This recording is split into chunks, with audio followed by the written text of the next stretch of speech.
So the next week's finals week for them. They get about 2 or 3 more weeks off. We'll start summer school May 12th, and then from May 12th really till August 10th, they'll be here. We got some discretionary weeks within the summer that we'll let our senior captains and run the workouts, and obviously with safety issues in here, we'll be here. But there'll be 8 solid weeks where we're allowed to coach, and there'll be a couple weeks in there where you can really develop some leadership with your captains per se, and that way hold each other accountable, and that's really what matters on the field, because they're holding each other accountable on the field. So it works out really well. We're gonna do something a little different this year. We're gonna go a little more traditional. Usually we work 5 days a week, Monday through Friday, vary our intensities that we don't overtrain.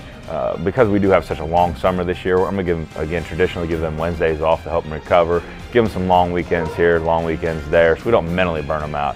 It's pretty hard to physically burn these guys out. They're young, they recover really fast, but it's really easy to mentally burn them out, especially a long summer. Then all of a sudden you get into camp, and when camp comes along, it's wake up, go to sleep, football 24/7. So the trick is really don't mentally burn them out all summer. Again, because we actually don't play to the 3rd week of the season, so if you come into camp highly conditioned, you're actually never going to make your first game. You're going to be done by then. So normally we like to run about 2,500 yards worth of sprints.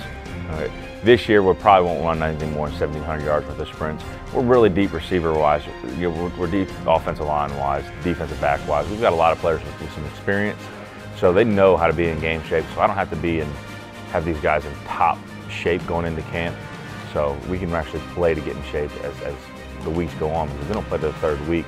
If they come in 100%, you're going to have a ton of pulled hamstring, pulled hip flexors, pulled groins, because camp is ridiculously tough. The stronger you get, the more potential for power you have. So above all, the stronger you're going to get, we can definitely become more powerful in speed. But speed is really, in the game of football, how fast can I go 5 to 10 yards. If I'm explosive 5 to 10 yards, I'm going to be really, really fast.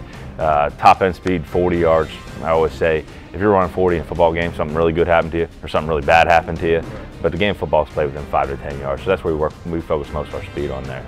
Yeah, when you sit down in the program, we sit down as a staff and write it in January, and we look at where we want to be by April, by the end of the spring semester, and then we build off from that May, June, July. From there, are we where we wanted to be in April? What can we do in May to build off what we did in April? June to build off in May, July. It's really tricky in July because you are at your highest yardages, you are at your highest percentages in the weight room.